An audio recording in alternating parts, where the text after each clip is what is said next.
প্রিয় দেশবাসী ভাই ও বোনেরা, বিদেশে অবস্থানরত বাংলাদেশি ভাই ও বোনেরা, আসসালামু আলাইকুম রহমতুল্লাহ।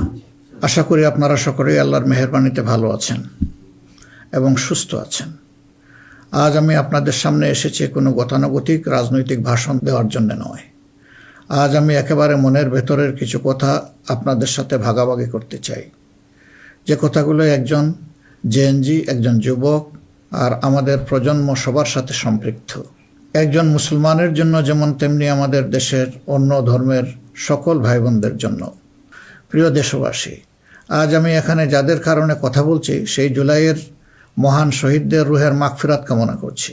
একই সাথে মহান মুক্তিযুদ্ধের শহীদদেরও গভীর শ্রদ্ধাভরে স্মরণ করছি।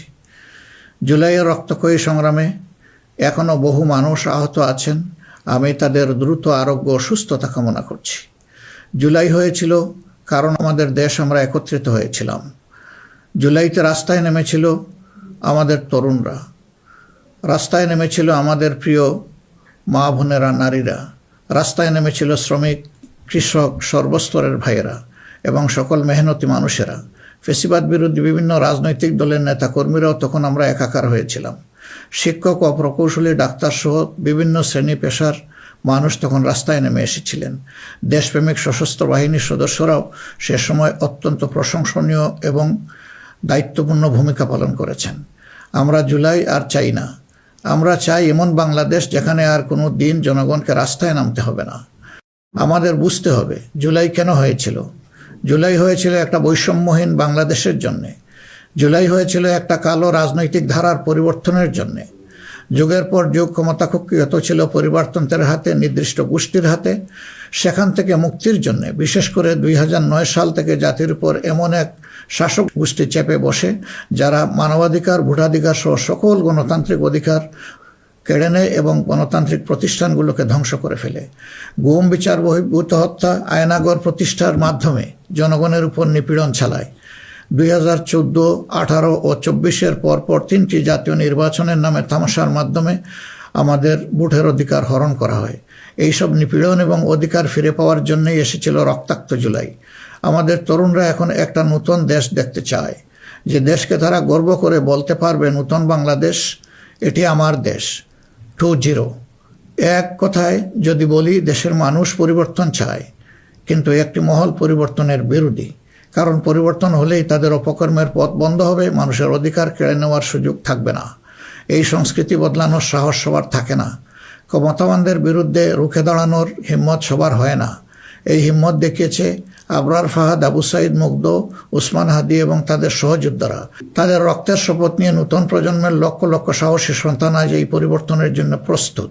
এই দেশ আমাদের সময়ের এই সাহসী সন্তানদের হাতেই তুলে দিতে চাই। কারণ বাংলাদেশের ভবিষ্যৎ এই তরুণরাই রচনা করবে। এই তরুণরা পরিশ্রমী, তরুণরা সাহসী, তারা মেধাবী। এই তরুণরা এই পরিবর্তনকে ভালোবাসে। তরুণরা নতুনকে আলিঙ্গন করে, সত্য বলতে দ্বিধাবোধ করে না, প্রযুক্তি বুঝে এবং সামনে এগিয়ে নিয়ে যেতে জানে। তারাই পারবে নতুন বাংলাদেশ গড়ে দিতে। আমরা তোমাদের হাত ধরতে চাই। জুলাইয়ের মতো কাঁধে কাঁধ মিলিয়ে দেশ গড়ার কাজে সঙ্গী হতে চাই। প্রচলিত ধারা বদলাতে চাই। দেশটা বিভেদ এবং বিভাজনের রাজনীতি থেকে মুক্ত করতে চাই। মানুষের জীবনে শান্তি ফিরে আসুক, এটি আমাদের প্রয়াস, এই আমাদের চাওয়া। সবাইকে নিয়ে ঐক্যের বাংলাদেশ গড়তে চাই। এমন বাংলাদেশ যেখানে কেবল পারিবারিক পরিচয়ে কেউ দেশের চালকের আসনে বসতে পারবে না। এমন বাংলাদেশ যেখানে রাষ্ট্র হবে সবার, সরকার হবে জনগণের। প্রিয় দেশবাসী, জনগণ চায় একটু নিরাপত্তা, সুশাসন আর ইনসাফ। তাই আগামীর বাংলাদেশকে এসব অঙ্গীকার এবং মূল্যবোধের আলোকে সাজাতে চাই। রাষ্ট্রের মৌলিক কিছু সংস্কারের লক্ষ্যে জুলাই বিপ্লব পরবর্তী সরকার কিছু পদক্ষেপ গ্রহণ করেছিল, কিন্তু তা সম্পূর্ণ বাস্তবায়িত হয়নি। এই বাস্তবায়ন সম্ভব হবে আগামীতে যে গণভোট, সেই গণভোটে আমরা যদি আমাদের মূল্যবান ভোট দিয়ে হা বলি, তাহলে সংস্কার প্রক্রিয়া তার পূর্ণতা পাবে ইনশাআল্লাহ। আমরা এই জন্যেই জনগণকে বলবো যে গণভোটে হা বলুন এবং সংস্কারতে আলিঙ্গন করুন। আমাদের সন্তানদের স্বপ্ন পূরণে আপনিও গুরুত্বপূর্ণ অংশীদার হন। নতুন বাংলাদেশের আকাঙ্ক্ষার আলোকে আমাদের পরিকল্পনা, কর্মসূচি, অঙ্গীকার আপনাদের নিকট স্পষ্ট করার চেষ্টা করেছি। বাংলাদেশে আমরাই প্রথম পলিসি সামিটের মাধ্যমে রাষ্ট্র পরিচালনার নীতি কৌশল জনগণের সামনে তুলে ধরেছি। আমাদের নির্বাচনী ইশতেহারে এর প্রতিফলন রয়েছে। এই প্রক্রিয়ায় অনেকেই আমাদেরকে সহযোগিতা করেছেন, তাদের প্রতি আমরা কৃতজ্ঞ। এছাড়াও আমরা সমাজের বিভিন্ন শ্রেণী পেশার মানুষের সাথে কথা বলেছি, বসেছি এবং তাদের মূল্যবান মতামত পরামর্শ আমরা গ্রহণ করেছি। আমরা সুযোগ পেলে মহান আল্লাহর ইচ্ছায়, জনগণের ভালোবাসায় সরকার গঠন করলে প্রথম দিনে ফজরের নামাজ পড়েই আমরা আমাদের পরিকল্পনা বাস্তবায়ন শুরু করব ইনশাআল্লাহ। প্রিয় দেশবাসী, আমাদের শাসক শ্রেণী সরকারি পদে নির্বাচিত হওয়ার পর নিজেদেরকে দেশের মালিক গণ্য করেছে। ফলে রাষ্ট্রীয় সম্পদ, পদ, পদবি, নীতি, প্রতিষ্ঠান সব কিছু ব্যক্তিগত ও দলীয় স্বার্থ হাসিলের উপায় হিসাবে অন্যায়ভাবে ব্যবহার করা হয়েছে। এর ফলে চুরি ও দুর্নীতি, স্বজনপ্রীতির মাধ্যমে প্রতারিত করে জনগণের সম্পদ লুণ্ঠন করা হয়েছে। উন্নয়ন প্রকল্প ব্যক্তিগত ও দলীয় লুণ্ঠনের সিঁড়ি হিসাবে ব্যবহৃত হয়েছে। এই ব্যবস্থার অবসান ঘটানোই আমাদের প্রধান লক্ষ্য। আলহামদুলিল্লাহ, অতীতে জামাতে ইসলামী থেকে যারা জনপ্রতিনিধি হিসাবে সংসদ, সরকার ও স্থানীয় সরকারের দায়িত্ব পালন করেছেন, তারা কেউই দুর্নীতির দায়ে অভিযুক্ত হননি। তারা দক্ষতার সাথে দায়িত্ব পালন করেছেন। আপনারা দেশের মানুষ, তারই সাক্ষী। প্রিয় দেশবাসী, আগামী জাতীয় সংসদ নির্বাচন জাতিকে একটি নতুন স্বপ্নের দিকে নিয়ে যাওয়ার এক মহা সুযোগ হিসাবে এসেছে। যেসব সমস্যা আমরা বিগত দিনে সমাধান করতে পারিনি, যে লুটেরা গোষ্ঠীকে আমরা নিয়ন্ত্রণ করতে পারিনি, সেসব সমস্যার সমাধান এবং লুটেরা গোষ্ঠীর নিয়ন্ত্রণের সুযোগ হচ্ছে আগামী নির্বাচন। তাই জনগণকে ঠিক করতে হবে, আমরা আমাদের নিজেদের জন্যে, আমাদের তরুণ প্রজন্মের জন্যে, আমাদের নারীদের জন্যে, বয়স্ক মানুষের জন্যে, প্রান্তিক জনপদের জন্যে, শ্রমিকের জন্যে, উদ্যোক্তাদের জন্যে কোন বাংলাদেশ চাই। আমাদেরকে প্রশ্ন করতে হবে, আমরা কি সমাজে শৃঙ্খলা প্রতিষ্ঠা করতে চাই? আমরা কি নিয়ম নীতি, শান্তির রাষ্ট্র প্রতিষ্ঠা করতে চাই? আমরা কি উন্নত দেশ হতে চাই? আমরা কি শোষণ, জুলুম, দুর্নীতি, চাঁদাবাজ মুক্ত রাষ্ট্র চাই? আমাদেরকে ভাবতে হবে, আমরা কি রাষ্ট্রীয় প্রতিষ্ঠানকে জবাবদিহিতার আওতায় আনতে চাই? যোগ্যতা ও সততাকে সরকারি পদের জন্য মৌলিক শর্ত করতে চাই? আমরা কি আমাদের জাতীয় সক্ষমতা ও সৃজনশীলতা বৃদ্ধি করতে চাই? এসব বিষয়ে যদি আমরা ইতিবাচক পরিবর্তন দেখতে চাই, তাহলে আমাদেরকে আগামী নির্বাচন নিয়ে নৈতিকভাবে ভাবতে হবে। রাজনৈতিকতার ফুলঝুরির বাইরে এসে বাস্তবতার আলোকে সৎ, দক্ষ, নিষ্ঠাবান নেতৃত্ব প্রতিষ্ঠা করতে হবে।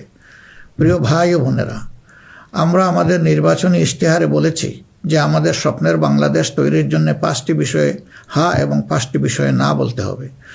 সততা, ঐক্য, ইনসাফ, দক্ষতা ও কর্মসংস্থানকে আমরা হা বলতে বলেছি, কারণ এসব মৌলিক শর্ত ছাড়া বৈষম্যহীন, উন্নত, নৈতিক, মানসম্পন্ন বাংলাদেশ প্রতিষ্ঠা সম্ভব নয়।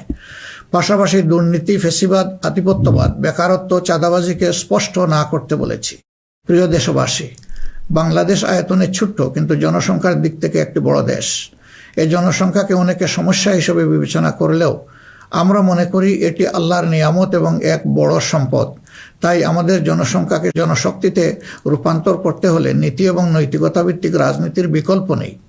সমাজে নীতি, নৈতিকতা, শৃঙ্খলা, জবাবদিহিতা প্রতিষ্ঠা করা ছাড়া কোনো জাতি এগোতে পারেনি, আমাদের পক্ষে অসম্ভব না।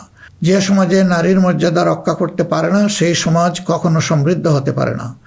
আমরা ক্ষমতায় এলে নারীরা কেবল ঘরের ভেতরে নয়, সমাজের মূলধারার নেতৃত্বে থাকবেন সগৌরবে। কর্পোরেট জগৎ থেকে রাজনীতি সবখানে তাদের মেধার মূল্যায়ন হবে কোনো বৈষম্য ছাড়াই। আমরা এমন এক দেশ গড়ার প্রতিশ্রুতি দিচ্ছি যেখানে কোনো মা, বোনকে, মেয়েকে নিরাপত্তাহীনতায় ভুগতে হবে না। আপনাদের অধিকার রক্ষার লড়াইয়ে আমাদের সঙ্গী হন। একটি উন্নত ও আধুনিক দেশ গড়ার কারিগর হিসাবে আমাদের নির্বাচিত করুন। প্রিয় দেশবাসী, আমরা মনে করি সমাজে ন্যায় বিচার ও ইনসাফ প্রতিষ্ঠা করতে হলে সকলকে মর্যাদা দিতে হবে এবং সকলের মানবাধিকার সুরক্ষা করতে হবে। সকল পরিচয় নির্বিশেষে আমরা অঙ্গীকার ব্যক্ত করছি যে একটি মানবিক উন্নত দেশ গড়ার জন্য দলমত নির্বিশেষে সকলের মান, ইজ্জত, অধিকারের সুরক্ষা দেব ইনশাআল্লাহ। এই বাংলাদেশ মুসলমান, হিন্দু, বৌদ্ধ, খ্রিস্টান সবার। কেউ ভয়ের সংস্কৃতির মধ্যে বাস করবে না। যদি কেউ ধর্মীয় পরিচয়ের ভিত্তিতে আঘাত করার চেষ্টা করে, আমরা অতীতের মতো ভবিষ্যতেও তা প্রতিরোধ করব। প্রিয় দেশবাসী, আমাদের প্রত্যাশার বাংলাদেশ গড়তে হলে 3টি জায়গায় আমাদেরকে বিশেষ গুরুত্ব দিতে হবে। একটি হচ্ছে শিক্ষায় সংস্কার। শিক্ষা হতে হবে নৈতিকতা ভিত্তিক এবং সেটা হতে হবে টেক বেসড। এখনকার দুনিয়া সারাই প্রযুক্তিভিত্তিক শিক্ষার উপর নির্ভরশীল। আমরা সেই শিক্ষা থেকে বঞ্চিত। আমাদের সন্তানদের হাতকে আমরা দক্ষ কারিগরের হাত হিসেবে গড়ে তুলতে চাই এবং তাদের হাতে হাতে আমরা কাজ দিতে চাই। আমরা কোনো বেকার ভাতা তাদেরকে তুলে দিতে চাই না। দ্বিতীয় জায়গাটা হচ্ছে বিচারাঙ্গন। ন্যায় বিচার সমাজের প্রতিষ্ঠা হলেই কেবল আমরা আমাদের প্রত্যাশার বাংলাদেশ গড়তে পারবো। অন্যথায় দুঃশাসন এবং দুর্নীতির কণ্ঠ রোধ করা মোটেই সম্ভব হবে না। অতএব বিচার বিভাগকে আমূল ঢেলে সাজাতে হবে। সেখানে অবশ্যই সৎ, দক্ষ এবং কমিটেড যে সমস্ত লোকেরা আছেন তাদেরকে বিচারের আসনে বসাতে হবে। তৃতীয় জায়গাটা হচ্ছে আমাদের অর্থনীতি। এই ভঙ্গুর অর্থনীতি নিয়ে দেশকে আগানো সম্ভব নয়। সুতরাং অর্থনীতিতে ব্যাপক সংস্কার সাধন করতে হবে। বিশেষ করে ব্যাংকিং সেক্টর এবং অপ্রাতিষ্ঠানিক যে সমস্ত খাত রয়েছে সেই জায়গাগুলোতেও আমাদেরকে প্রাতিষ্ঠানিক অপ্রাতিষ্ঠানিক খাতে আমাদেরকে হাত দিতে হবে। আমাদের ব্যবসাকে করতে হবে বিনিয়োগ বান্ধব। বিনিয়োগ বান্ধব হলেই দেশে কর্মসংস্থান তৈরি হবে এবং আমাদের বেকারত্ব দূর হবে। এই তিনটা জায়গায় আমাদের গুরুত্ব দেওয়া ছাড়া কোনো উপায় নেই। আমরা আশা করব দেশবাসী আমাদেরকে তাদের মূল্যবান ভোটের আমানত সমঝে দিয়ে আমাদের দেশকে প্রত্যাশার আলোকে গড়ে তোলার ক্ষেত্রে আমাদেরকে সহযোগিতা করবেন। সম্মানিত উলামায়ে কেরাম, একাধিক ধর্মের এ দেশ মুসলমানগণ সংখ্যাগরিষ্ঠ। তাই মুসলমান হিসাবে এটি আমাদের দায়িত্ব যে সমাজে ন্যায় বিচার ইনসাফ প্রতিষ্ঠা করা এবং সকলকে সুরক্ষা দেওয়া। এগুলো ইসলামের শাশ্বত আদর্শ। সকল মানুষের মৌলিক অধিকার নিশ্চিত করা আমাদের কর্তব্য। আল্লাহ তাআলা স্পষ্টত বলেছেন, ইন্নাল্লাহা ইয়া'মুরুকুম বিল আদলি ওয়াল ইহসান ওয়া ইতাই যিল কুরবা ওয়া ইয়ানহা আনিল ফাহশাই ওয়াল মুনকারি ওয়াল বাগয়। আমাদেরকে স্পষ্টভাবে আল্লাহ নির্দেশ দিয়েছেন। এ দায়িত্ব আমরা সকলে মিলেই পালন করব। তাবলিগি জামাত সহ ধর্মীয় মহলের ভাইদের প্রতি আমাদের আহ্বান, আপনারা দিনের জন্য যে মেহনত করছেন, দেশ গড়ার কাজেও আপনারা আমাদের সাথে গুরুত্বপূর্ণ ভূমিকা রাখবেন বলেও আমরা গভীরভাবে বিশ্বাস করি। আমরা অঙ্গীকার করছি ভবিষ্যতে কেউ আপনাদেরকে অন্যায়ভাবে বিভিন্ন বিশেষণের ট্যাগ দিয়ে নির্যাতন করার সুযোগ পাবে না। বিচার বহির্ভূতভাবে আপনাদেরকে আর হত্যা করার দুঃসাহস কেউ দেখাবে না। আমরা জানি অতীতে আপনাদের কোনো মানবাধিকার ছিল না। এ অবস্থার পরিবর্তন ঘটানো হবে নতুন বাংলাদেশের অন্যতম প্রধান লক্ষ্য। জাতীয় নীতি পদ্ধতিতে আপনাদের আনুষ্ঠানিক অবদান ও ভূমিকাকে জোরদার করা হবে। আন্তর্জাতিক মহল যারা আমাদের পরীক্ষিত পরিচিত বন্ধু, তাদের সাথে আমাদের সম্পর্ক হবে সমমর্যাদা এবং সমতার ভিত্তিতে। আমরা অন্যের ভৌগোলিক অখণ্ডতাকে সম্মান করি এবং শ্রদ্ধা করি, তেমনি সকল দেশের সাথে বন্ধুত্ব প্রতিষ্ঠাকে অগ্রাধিকার দেব। তবে আমাদের জাতীয় স্বার্থ মর্যাদা, জাতীয় উন্নয়ন, অগ্রাধিকার আন্তর্জাতিক সম্পর্ক নির্মাণে প্রধান ভূমিকা রাখবে।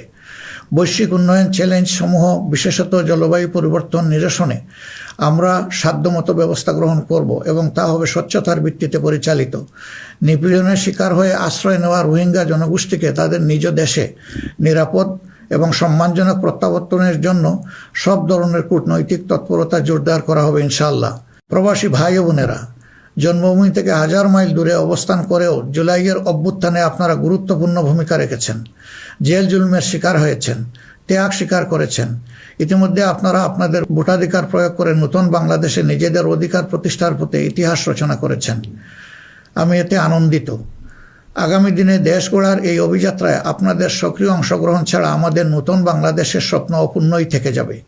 আমরা চাই প্রবাসীদের অধিকার এবং মর্যাদা রাষ্ট্রীয়ভাবে নিশ্চিত করতে। সে লক্ষ্যেই প্রবাসীদের জন্য ভলান্টিয়ার প্রতিনিধি নির্বাচন করা হবে, যারা প্রবাসীদের বিভিন্ন সুযোগ সুবিধা, সেবা এবং সমস্যার বিষয়ে দূতাবাস বা হাইকমিশনের সাথে সরাসরি সমন্বয় করে প্রবাসীদের স্বার্থে উপদেষ্টা ও প্রতিনিধি হিসাবে কাজ করবে। তাছাড়াও বাংলাদেশের বাইরে যেখানে যেখানে সমস্যা রয়েছে, যেমন ইংল্যান্ডে ম্যানচেস্টার ফ্লাইট বন্ধ করে রাখা হয়েছে, আমরা কথা দিচ্ছি আর কোনো ফ্লাইট বন্ধ হবে না, বরঞ্চ পূর্বের চালু ফ্লাইটগুলো আমরা আবার ফিরিয়ে নিয়ে আসব। নিউ ইয়র্কে নতুন করে বাংলাদেশ ফ্লাইট ইনশাল্লাহ চালু হবে। এরকম দুনিয়ার যে যে জায়গায় এই ফ্লাইটগুলো চালু হওয়া দরকার তা আমরা নিশ্চিত করার ব্যাপারে বদ্ধপরিকর। দেশ আর পিছনের দিকে যাবে না, দেশ এগিয়ে যাবে সামনের দিকে ইনশাআল্লাহ। প্রবাসী ভাইয়েরা যখন বিদেশে মৃত্যুবরণ করেন তখন অত্যন্ত অসহায় অবস্থা তাদের লাশ উপেক্ষিত হয়। আমরা কথা দিচ্ছি যারা আমাদের রিমিটেন্স যোদ্ধা তারা আমাদের গর্বের ধন। কেউ যদি আল্লাহর ইচ্ছায় বিদেশে ইন্তেকাল করেন, আমরা অত্যন্ত সম্মানের সাথে আমাদের কাঁধে করে তাদের লাশ দেশে বয়ে নিয়ে আসবো ইনশাআল্লাহ। আমাদের প্রবাসীরাও জাতীয় সংসদে আনুপাতিক হারে ইনশাআল্লাহ তাদের প্রতিনিধিত্ব আমরা নিশ্চিত করার পক্ষে। প্রবাসীদের সঙ্গত সমস্ত বিষয়গুলো আমরা গুরুত্বের সাথে বিবেচনায় নিয়ে দেশে যাতে কোনোভাবে তারা নিপীড়নের শিকার না হন তা আমরা নিশ্চিত করব ইনশাআল্লাহ। প্রিয় দেশবাসী, নির্বাচনী প্রচারণা শুরু হওয়ার পর থেকে দেশের বিভিন্ন প্রান্তে আমরা গিয়েছি। আপনারা আমাদের সভা সমাবেশে যোগ দিয়েছেন, আমাদের কথা শুনেছেন। আপনাদের ভালোবাসা, অংশগ্রহণ ও সহযোগিতায় আমরা অভিভূত, আমরা মুগ্ধ। আমরা আপনাদের প্রতি চিরকৃতজ্ঞ। আমাদের নির্বাচনী প্রচারণা বা অন্যান্য কার্যক্রমে কেউ কষ্ট পেয়ে থাকলে আপনাদের কাছে আমরা ক্ষমা প্রার্থী। আগামী নির্বাচন সুষ্ঠুভাবে আয়োজন করা সকল রাজনৈতিক দলের নৈতিক দায়িত্ব।